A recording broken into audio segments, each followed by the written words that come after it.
বাদশা হারুন রশিদ রে আল্লাহর গোলামীরা, বাদশা হারুন রশিদ যখন এই কথাটা শুনলেন, শোনা মাত্রই চোখ দিয়ে পানি ঝরতে শুরু করলো, কান্না করতে শুরু করলেন আর বলতে লাগলেন, এ সালামা আল আহমার, সালামা রে, তুমি আমাকে আরো কিছু উপদেশ দাও, আমার ঈমানটা আরো বেড়ে যাক। কথা তুমি যেটা বললে, আমার ঈমানকে তুমি খুলে দিলে, আমার প্রেমটাকে তুমি সজাগ করে দিলে। আসলেই রে সালামা, এই বাড়িতে আমি বেঁচে আছি, এত সুন্দর বালাখানা, এত সুন্দর রাজপ্রাসাদ, আমি যেদিন মারা যাব রে, আমার কবরটা যদি এরকম হয়ে যায়, আমার পক্ষে কত ভালো হবে। এ সালামা, তুমি আমাকে আরো কিছু উপদেশ দাও, আরো কিছু উপদেশ দাও, তোমার কাছে আমি কিছু আরো শিখতে চাই। এবার বাদশা হারুন রশিদকে সালামা আল আহমার উপদেশ স্বরূপ একটা উদাহরণ দিলে, উদাহরণ দিয়ে একটা উপদেশ দিচ্ছেন। কি বলে? বাদশা হারুন রশিদ, মনে করেন আপনি সফরে বেরিয়েছেন, মনে করেন আপনি সফরে বেরিয়েছেন, আর সফরে আপনি খাবার নিয়ে বেরিয়েছেন, যেতে যেতে যেতে যেতে বহুদূর যাওয়ার পরে আপনার সব ফুরিয়ে গেছে, পানি নেই, খাবার নেই, কিছু নেই, আর আপনার পথ শুরু হয়েছে মরুভূমির পথ। মরুভূমির পথ শুরু হয়েছে, আপনার কাছে পানি নাই, খাবার নাই। এমন সময় আপনাকে পিপাসা লেগেছে, আপনি পিপাসার্ত হয়েছেন, তৃষ্ণা লেগেছে আপনাকে, এমন একটা মুহূর্তে আপনি পৌঁছে গেছেন, আপনার কাছে এক ঢোক পানি নাই, যে পানি দিয়ে আপনার জানটাকে বাঁচাবেন, আপনার কলিজা ফেটে যাচ্ছে, আপনি মুহূর্তের মধ্যে শেষ হয়ে যাবে, আপনার দম বেরিয়ে যাবে যদি এক ঢোক পানি না পাওয়া যায়। ও বাদশাহ, এমন মুহূর্তে যদি আপনাকে কেউ এসে বলে, বাদশাহ আপনাকে এক ঢোক পানি পান করতে দেব, এর বিনিময়ে যতগুলো আপনার রাজপ্রাসাদে যা কিছু আছে, আপনার রাজত্বের অর্ধেক আমার নামে লিখে দিতে হবে, আপনি সে সময় কি করবেন বলে? বাদশা হারুন রশিদ বলছেন, সালামা রে, আমি আমার জানটাকে বাঁচিয়ে রাখার জন্য, এই জানটার জন্য আমার অর্ধেক রাজত্ব তার নামে লিখে দেব। এক ঢোক পানির জন্য যদি আমার জানটাকে আমি বাঁচাতে পারি, এই এক ঢোক পানির বিনিময় আমি আমার রাজত্বের অর্ধেক তার নামে লিখে দেব, আমি দ্বিধা করব না, আমার জানটা বেঁচে থাক, এটাই আমি চাই। এবারে বাদশা হারুন রশিদকে সালামা আল আহমার বলতে শুরু করলেন, ও সালামা আল আহমার, ও বাদশা হারুন রশিদ। সালামা আল আহমার বলছেন, বাদশাহ এবার আপনার চলে গেল এক ঢোক পানির বিনিময় অর্ধেক রাজত্ব, এবার পানিটা পান করলে, ওই পানিটা পান করার পরে পরে আপনার শুরু হয়ে গেল আরেক ঝামেলা।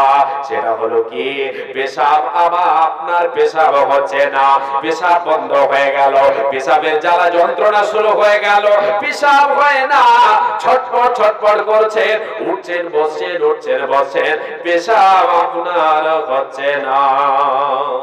সে পানিটা পান করার পরে আপনার পেশাবের জ্বালা যন্ত্রণা শুরু হলো, চট করে আপনাকে নিয়ে যাওয়া হলো ডাক্তারের বাড়ি। সেখানে চেক আপ করার পরে ধরা পড়ছে যে আপনার অপারেশন না করলে পেশাব হবে না। ওই মুহূর্তে ডক্টর সাহেব আপনাকে বলছেন, ও বাদশাহ আপনার রাজত্বের অর্ধেক হিস্সা দিতে হবে, তবে যে অপারেশন, আমি এখানে অপারেশন করব আপনার এই অসুখের, নচেত আমি অপারেশন করব না।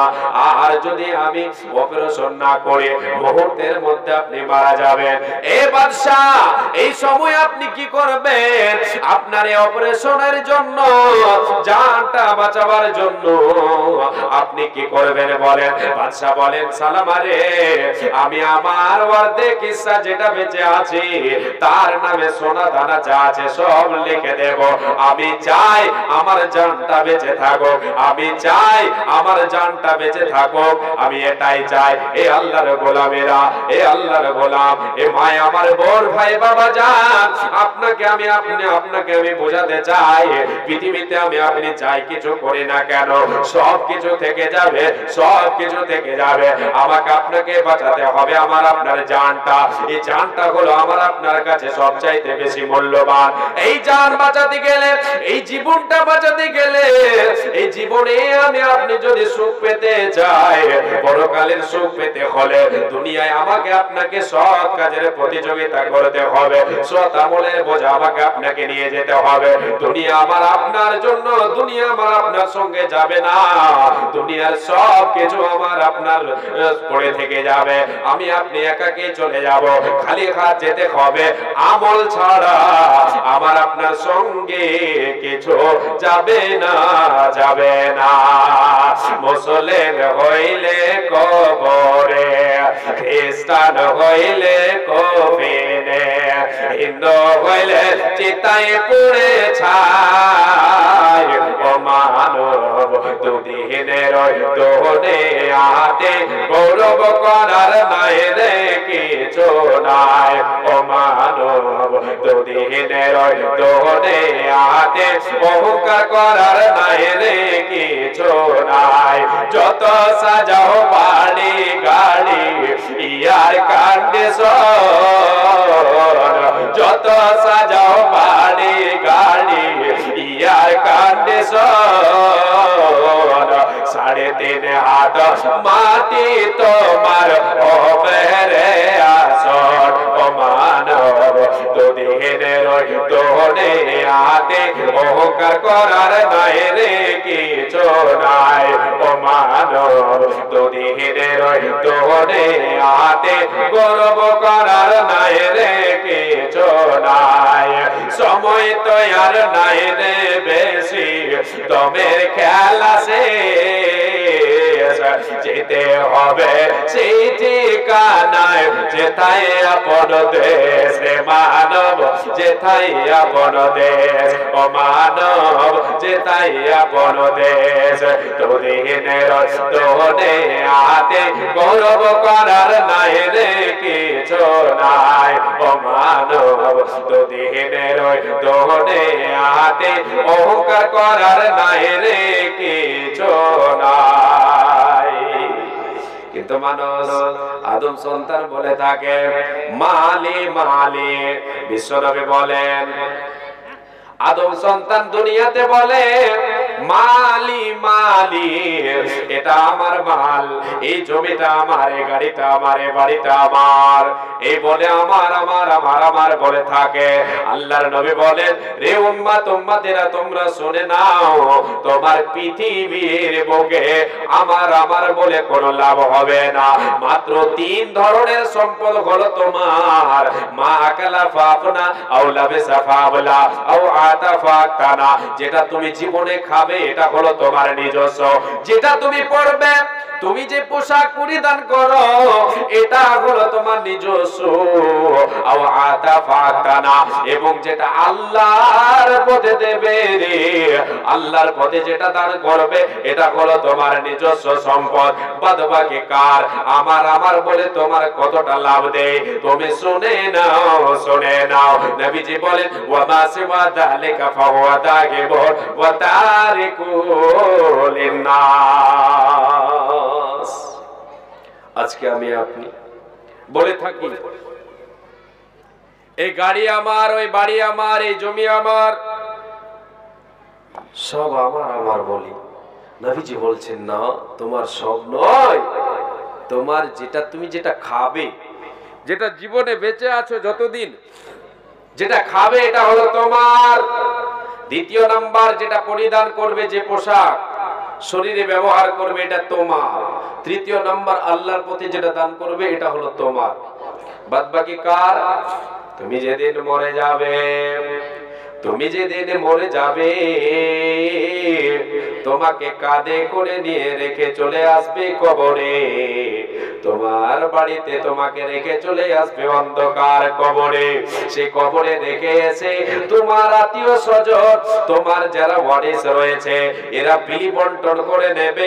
আল্লাহর নবী বলেন ওয়া তারিকুহু লিন-নাস, যেটা তুমি ছেড়ে যাচ্ছ, যেটা তোমার চোখের সামনে ভাসে, যেটা তুমি কামাই করে দুনিয়াতে রেখেছো, যে গাড়ি বাড়ি তোমার সামনে ভাসে, এটা তোমার নয়, তোমার নয়, এটা হলো তোমার উত্তরাধিকারীদের, এটা হলো মানুষের, এটা হলো তোমার ওয়ারিসদের। এই আল্লাহর গোলাম, এই আল্লাহর নবীর উম্মত উম্মতিরা শুনে নাও, আল্লাহ তাবারক ওয়া তাআলার নবী বলেন উম্মত উম্মতিরা রে, দুনিয়াতে আমার বলি কোনো লাভ দেবে না। সৎ কাজের প্রতিযোগিতা করো, সৎ আমলের প্রতিযোগিতা করো, যে বড় করে সাহাবায়ে কেরামেরা সৎ আমলের প্রতিযোগিতা করেছেন, দুনিয়ার জন্য নয় আখিরাতের জন্য, পরকালে জান্নাত নেবে বলে প্রতিযোগিতা করেছেন, সৎ আমল গোছাই করেছেন, প্রতিযোগিতায় নাম লিখিয়েছেন, জীবন দিয়েছেন, জান দিয়েছেন, মাল দিয়েছেন, একটুকু দ্বিধা করে নাই। সেইরকম আমাদেরকে কি করতে হবে? প্রতিযোগিতা করতে হবে। কোথায়? এই ধোঁকাদারি দুনিয়াতে। যে দুনিয়া ছেড়ে আমাকে আপনাকে যেতে হবে, সঙ্গে কিছু যাবে না, একমাত্র আমল যাবে। আমল, আমল ছাড়া আমার আপনার সঙ্গে কিছু যাবে না।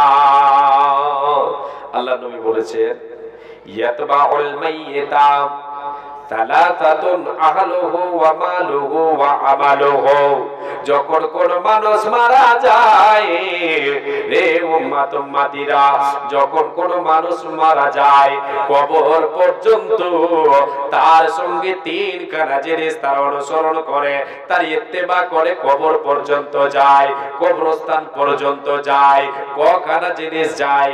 তিন ধরনের জিনিস তার সঙ্গে যাবে। আল্লাহর নবী বলেন আহলুহু ওয়া মালুহু ওয়া আমালুহু। তিনটা জিনিস যাবে, তার আহল যাবে এবং তার সম্পদ যাবে। তৃতীয় নম্বর হলো তার সঙ্গে আমল যাবে। নবীজি বলেন ইয়ারজিউ ইতনানি ওয়া ইয়াবকা ওয়াহিদুন। উম্মত উম্মতিরা রে, তোমার সঙ্গে তিনটা জিনিস যাবে ঠিক, কিন্তু দুটো জিনিস তোমার ফেরত আসবে। একটা হলো আহাল। আহলুহু, আহাল কারা? যারা আমাকে আপনাকে সুন্দর করে সাজাবে। আমি আপনি যেই দিন মারা যাব, আমাকে আপনাকে সুন্দর করে গোসল দেবে, বিদায় জানাবে, পোশাক পরিয়ে দেবে, সাদা পোশাকে আমাকে আপনাকে মুড়ে দেবে, দুই দিকটা বেঁধে দেবে, আমাকে সুন্দর করে আপনাকে আমাকে সাজাবে। সাজিয়ে নিয়ে যে সমস্ত লোকেরা কাঁধে করে নিয়ে যাবে কবর পর্যন্ত, যে সমস্ত লোকেরা আত্মীয় স্বজন গ্রামের লোকজন যারা নিয়ে যাবে, নবীজি বলেন এরা হলো তোমার আহাল, এরা তোমার সঙ্গে যাবে, কবর পর্যন্ত যাবে রে, এরা তোমার সঙ্গে থাকবে না, তোমার সঙ্গে এরা থাকবে না, এরা ফেরত চলে আসবে, এরা তোমার সঙ্গের সাথে হবে না, হবে না, হবে না। কেউ কোনোদিন থেকেছে? আপনাদের দিকে থাকেন কি থাকে না? নবীজি বলেছেন তোমার সঙ্গে তোমার আহাল যাবে ঠিক, কবর পর্যন্ত যাবে, উপর থেকে ফেরত চলে আসবে, তোমাকে তোমার ঘরে রেখে দেবে, একাকী ঘরে অন্ধকার কবরে তোমারে রেখে দেবে রে, সবাই ফেরত চলে আসবে রে উম্মত উম্মতিরা। তোমার সঙ্গে যাবে মাল। মাল বলে তো নবীজি আমার যে সম্পদের কথা বলেছেন এখানে, এ আল্লাহর গোলামেরা, এ মায় আমার বোন ভাই বাবা যা, যে চাদরে আমাকে আপনাকে নিয়ে যাওয়া হবে, যে চাদরটা দিয়ে ঢেকে নিয়ে যাওয়া হবে, যে বিছানাটা বিছিয়ে আমাকে আপনাকে শুইয়ে নিয়ে যাওয়া হবে, যে খাটলিতে নিয়ে যাওয়া হবে, যে গাড়িটাতে নিয়ে যাওয়া হবে, যে সামানগুলি নিয়ে যাওয়া হবে, এগুলিকে নবীজি আমার মাল বলেছেন, এগুলিকে সম্পদ বলেছেন। উম্মত উম্মতিরা রে, তোমার সঙ্গে যাবে, এটা তোমার সঙ্গে যাবে ঠিক, কিন্তু তোমার সঙ্গে কবরে রেখে দেওয়া হবে না, ফেরত চলে আসবে, সবাই হাতে নিয়ে চলে আসবে, তোমার সঙ্গে রেখে দেবে না, তোমার সঙ্গে থাকবে না, তোমার জন্য রেখে দেবে, রাখবে না, রাখবে না। তোমার সঙ্গে যেটা থাকবে রে ওই আমালহু, তোমার জীবনে, তোমার পরকালের জীবনে যেটা সঙ্গের সাথে হবে সেটা হলো তোমার আমল। এবার তুমি কি করেছো আর কি করোনি? আল্লাহ রাব্বুল আলামিনের নবী বলে তোমার আমল থাকবে তোমার সঙ্গের সাথে। আমল যদি সৎ হয়, এ আল্লাহর গোলাম, এ আল্লাহর রাসূলের উম্মত উম্মতিরা, আল্লাহর বান্দারা শুনে রাখো, আল্লাহর নবী বলেন যদি তোমার আমল যদি সৎ হয় তাহলে আমি আপনি তো কামিয়াব হয়ে যাব। আমল যদি আমার আপনার অসৎ হয় তাহলে আমি আপনি সেখানে আফসোস আর দুঃখের সাগরে ভেসে যাব। ওঠো ওঠো ময়না রে, ওরে ময়না তোমার বিনা পয়সার পালকে রে আসে আছে। ভাই যিনারা একটু এখানে আছেন দাঁড়িয়ে একটু আল্লাহর রাস্তায় বসেন না। আজকের এই প্রোগ্রাম দেখছি এত লোক সংখ্যা কম, আল্লাহু আকবার। জি, এত লোক সংখ্যা কম হওয়ার কারণটা বুঝতে পারছি না। জি, একটা কারণ তো আছে, সেটা হলো বাজার। এটা তো হচ্ছে মেন ভাইরাস। ওঠো ওঠো ময়না রে, ওরে ময়না তোমার বিনা পয়সার পালকে রে আসে আছে। পালকে দেখিয়া ওরে ময়না ছেলে মেয়ে তোমার কাঁদিতেছে, হায়রে আত্মীয় স্বজন তোমার আসিতেছে, হায়রে আত্মীয় স্বজন তোমার কাঁদিতেছে।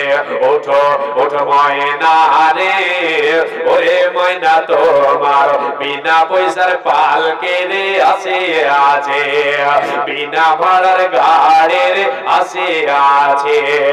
এ পালকে দেখিয়া ওরে সোনা পিতা মাতা তোমার কাঁদিতেছে, হায়রে আত্মীয় স্বজন তোমার কাঁদিতেছে, হায়রে আত্মীয় স্বজন তোমার আসিতেছে। শুকনো কাঠের পালকে রে ময়না তোমার আঙ্গিনায় আসিয়াছে, হায়রে তোমার দরজায় আসিয়াছে, হায়রে তোমার আঙ্গিনায় আসিয়াছে।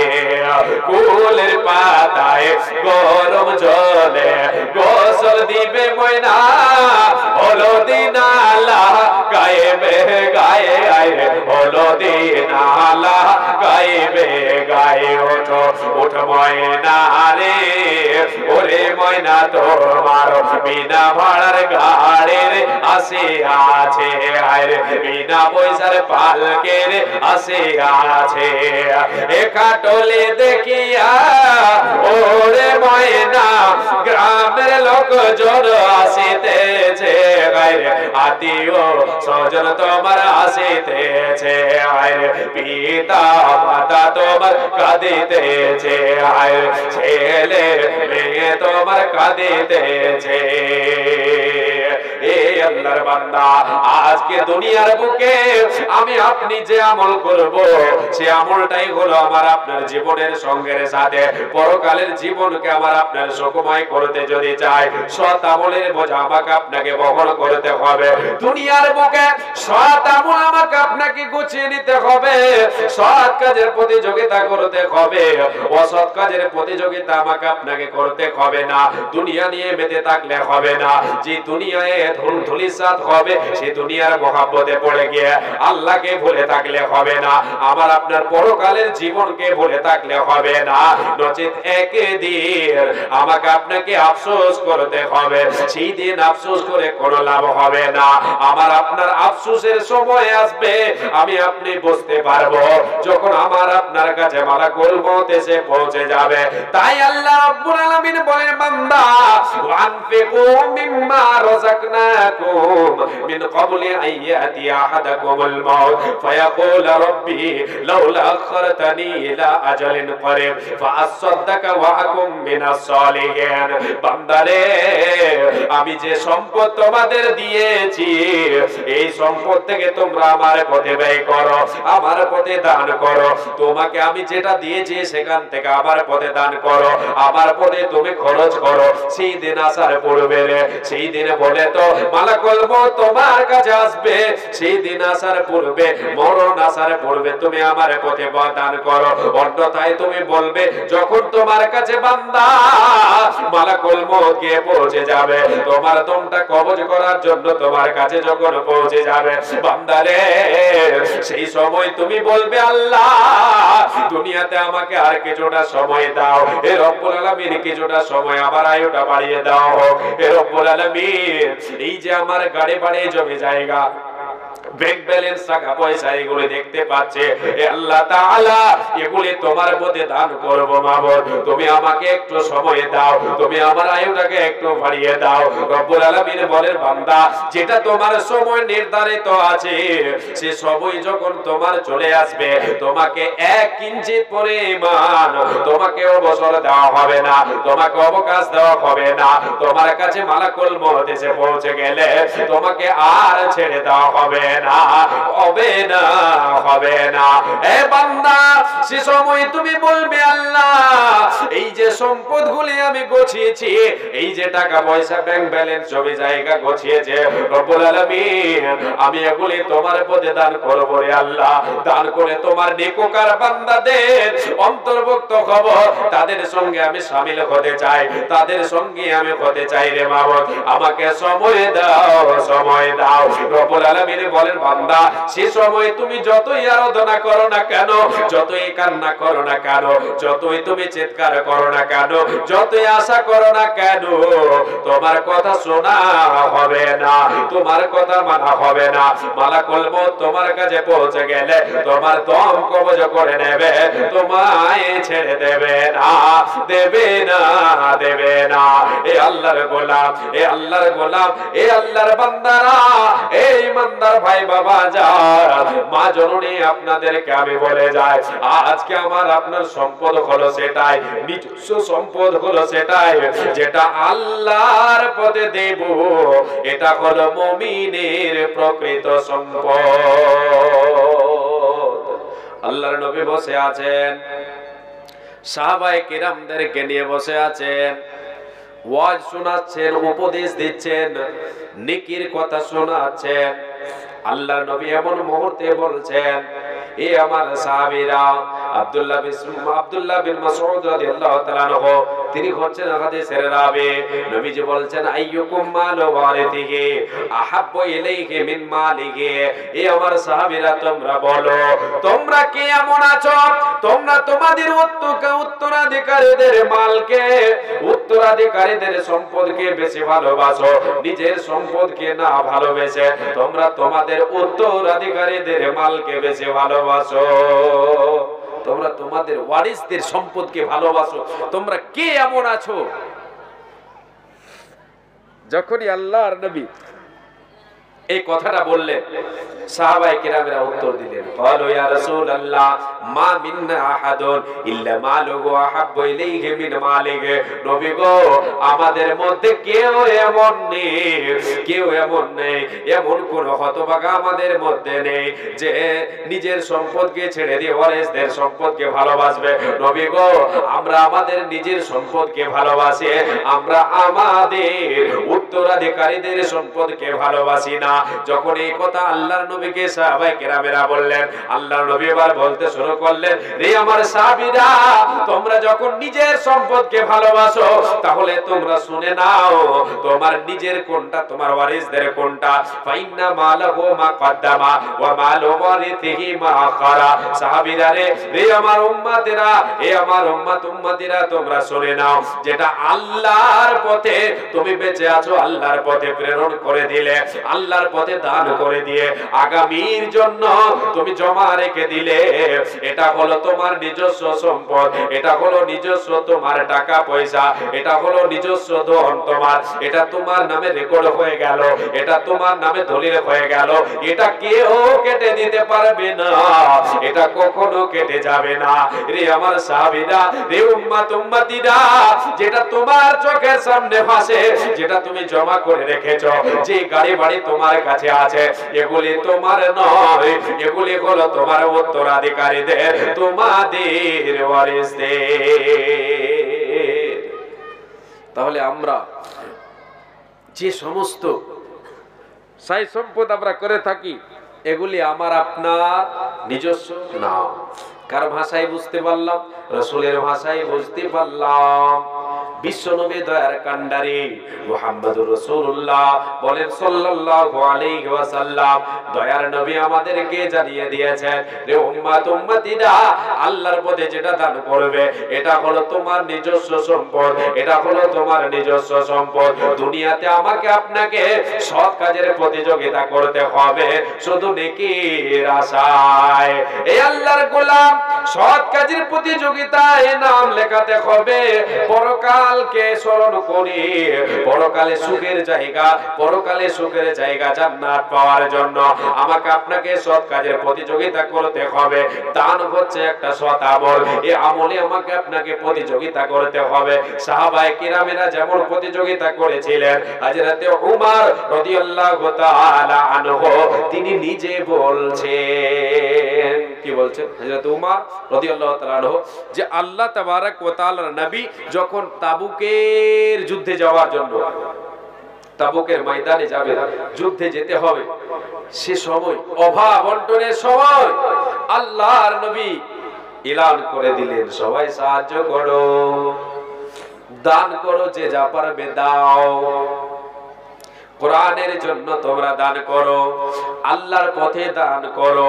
এলান যখন চতুর্দিকে ছড়িয়ে গেল, হযরতে ওমর রাদিয়াল্লাহু তাআলা আনহু তিনি বলছেন আমি মনে মনে ভাবলাম যে আমি এটা একটা সুবর্ণ সুযোগ পেয়েছি, আমি আমার জীবনে হযরতে আবু বকর সিদ্দিক রাদিয়াল্লাহু তাআলা আনহুকে জীবনে আমলে যেতে পারিনি, আজকে আমি তাকে জিতে নেব। কেন? তার কাছে এখন টাকা পয়সা কম আছে, আমার কাছে বেশি আছে, তার কাছে কম আছে, আমার কাছে বেশি আছে। এই বলে সে কি করলো? বাড়ি গিয়ে সামান যা আছে, যে অর্থ আছে অর্ধেকটি কি করলেন? নিলেন, অর্ধেকটি রেখে দিলেন, নবীর দরবারে নিয়ে আসলেন। নবীজি আমার বললেন, এ ওমর তুমি বলো, মা আবকাইতা লি আহলিকা ইয়া ওমর, এই ওমর তুমি বলো তোমার বাড়িতে, তোমার আত্মীয়স্বজন, তোমার বাড়িতে তোমার পরিবারের জন্য তুমি কি রেখে এসেছো? এ ওমর তুমি বলো তোমার পরিবারের জন্য তুমি কি রেখে এসেছো? হযরতে ওমর রাদিয়াল্লাহু তাআলা বলেন, ওগো আল্লাহর নবী, যে পরিমাণ আপনার কাছে নিয়ে এসেছে সেই পরিমাণ আমি আমার পরিবারের জন্য রেখে এসেছি। অন্যদিকে হযরত আবু বকর সিদ্দিক রাদিয়াল্লাহু তাআলা আনহু তিনি বাড়ি গেলেন, বাড়িতে গিয়ে দেখলেন যা আছে মুষ্টিময় কিছু সামান নিয়ে আল্লাহর নবীর দরবারে এসে হাজির হয়ে গেলেন। আল্লাহর নবী হযরত আবু বকর সিদ্দিক রাদিয়াল্লাহু তাআলা আনহুকে বললেন, এ আবু বকর তুমি বলো, মা আবকাইতা লি আহলিকা ইয়া আবু বকর, আবু বকর তুমি বলো তোমার পরিবারের জন্য তুমি কি রেখে এসেছো, তোমার ছেলে মেয়ের জন্য কি রেখে এসেছো? হযরত আবু বকর সিদ্দিক রাদিয়াল্লাহু তাআলা আনহু তিনি জবাব দিয়েছিলেন, ওগো আল্লাহর নবী, আমি আমার বাড়িতে কোনো সামান রেখে আসতে পারিনি, কিছু নাই, অল্প কিছু ছিল, যা ছিল নিয়ে এসেছি। আমি আমার বাড়িতে আল্লাহ এবং আল্লাহর রাসূলকে রেখে এসেছি। হযরত ওমর সে সময় হযরতে ওমর বলছেন, আমি মনে মনে ভাবলাম আমি আবু বকরকে জীবনে আমলে জিততে পারিনি, আর পারবো না। এই আল্লাহর গোলাম, পরকালের জন্য, জান্নাত পাওয়ার জন্য সৎ কাজের প্রতিযোগিতা করতে হবে। আমি আপনাদের কাছে কয়েক মিনিট আপনাদের কাছে হাত পাতাবো। আজকে জলসা হলো মসজিদ কেন্দ্রিক আয়োজিত সভা, মসজিদের উন্নতি কল্পে জলসা। এই মসজিদের ব্যাপারে আল্লাহর নবী বলেছেন, মান বানা লিল্লাহি মসজিদান ইয়াবতাগি বিহি ওয়াজহাল্লাহি বানাল্লাহু লাহু বাইতান ফিল জান্নাহ। যে ব্যক্তি দুনিয়ার বুকে আল্লাহর ঘরকে তৈরি করবে, আল্লাহর ঘর মসজিদ নির্মাণ করবে, নেকির আশায় আল্লাহর সন্তুষ্টি অর্জনের জন্য মসজিদ নির্মাণ করবে, মসজিদ আবাদ করবে, আল্লাহ তাআলা তার জন্য জান্নাতে ঘর নির্মাণ করবেন। আসেন দেখি আপনাদের কাছে আমি হাত পাতাচ্ছি, সেই জান্নাতের জন্য আমাকে আপনাকে প্রতিযোগিতায় নামতে হবে। আমি প্রথমেই আপনাদেরকে আয়াত শুনিয়েছিলাম, ওয়াসারিউ ইলা মাগফিরাতিম মির রাব্বিকুম ওয়া জান্নাতিন আরদুহাস সামাওয়াতু ওয়াল আরদ। চলেন জান্নাতের দিকে আমরা ছুটে চলি। আল্লাহ তাবারাক ওয়া তাআলা জান্নাত পাওয়ার জন্য প্রতিযোগিতা করতে বলেছেন। আজকে আমরা দান, এটা হচ্ছে একটা আমল, এটা হচ্ছে একটা সৎ কাজ। এই সৎ আমলের বিনিময়ে আমি আপনি জান্নাত লাভ করতে পারবো। আসেন মা এবং বোনেরা, ভাই ও বাবা জানেরা, আল্লাহর ওয়াস্তে আপনারা আসেন, যে যা পারবেন। আমি শুধু একটা মোটা দান দেখতে চাইবো। 10-15 হাজার 20 হাজার দেনেওয়ালা আছেন এই এলাকাতে, এই গ্রামে, এটা আমি জানি, শুনেছি, ইঙ্গিত আমার কানে খবর এসেছে। জি 10-20 হাজার যদি কেউ দিতে পারেন, 50 হাজারও দিতে পারবেন, এইরকম ক্ষমতাশীল আল্লাহ তাবারাক ওয়া তাআলা এই গ্রামের মাটিতে রেখেছেন, সাই সম্পদ দিয়েছেন, আলহামদুলিল্লাহ। যাই হোক, আপনাদের কাছে আমি চাইছি আপনারা আল্লাহর ওয়াস্তে আল্লাহর ঘরকে ভালোবেসে একটু তাড়াতাড়ি করে দিয়ে যাবেন। যে 10টা হাজার টাকা কেউ একজন আমার হাতে দেবেন, 20 হাজার টাকা দেনেওয়ালা থাকলে অবশ্যই দেবেন, 5 হাজার, 2 হাজার, 1 হাজার, যে যা দেবেন আল্লাহর ওয়াস্তে তাড়াতাড়ি করে আপনারা নিয়ে আসেন। যে 10:30টা পর্যন্ত আমার টাইম দেওয়া হয়েছে, এই কয়েক মিনিট যে বেঁচে আছে, 10-15 মিনিট, এই কয়েক মিনিট আমি আপনাদের কাছে হাত পাতাচ্ছি। আসেন, মধ্যখানে দুটো গজল আপনাদেরকে শোনাবো, শুনিয়ে আমি বিদায় নেব ইনশাআল্লাহ। আসেন, চটচট করে আসেন, দেরি করবেন না। জি মাশাআল্লাহ, আলহামদুলিল্লাহ। হাজী আব্দুল করিম সাহেব 5000 টাকা দিয়েছেন, জাযাকাল্লাহ, হায়াকাল্লাহ, বারাকাল্লাহ। জি আচ্ছা আচ্ছা, এমএলএ সাহেবের বাবা, মাশাআল্লাহ, উনি 5000 টাকা দিয়েছেন। আর অনেকগুলি দান এখানে এসেছে, আলহামদুলিল্লাহ। আর যিনারা বাকি আছেন একটু আল্লাহর ওয়াস্তে আসেন, যে আপনারা দানগুলো দিয়ে যান, কেউ দেরি করবেন না। 5000 টাকা হাজী সাহেব দিয়েছেন, আর একজন কেউ জোড়া মিলাবেন 5000 টাকা, কেউ আল্লাহর গোলাম, কেউ আল্লাহর বান্দা, 5000 টাকা আর কেউ দেবেন। যে আসেন, একটু চটচট করে আসেন, দেরি করবেন না। জি কিরণ মোহরিল চাঁদপুর থেকে 5000 টাকা, মাশাআল্লাহ, আলহামদুলিল্লাহ। আচ্ছা, বেনামিতে 200 টাকা দিয়েছেন একজন, খলিল 50 টাকা, 50, বাইদুল 50, শেখ সাদি 200 টাকা, বেনামি 50।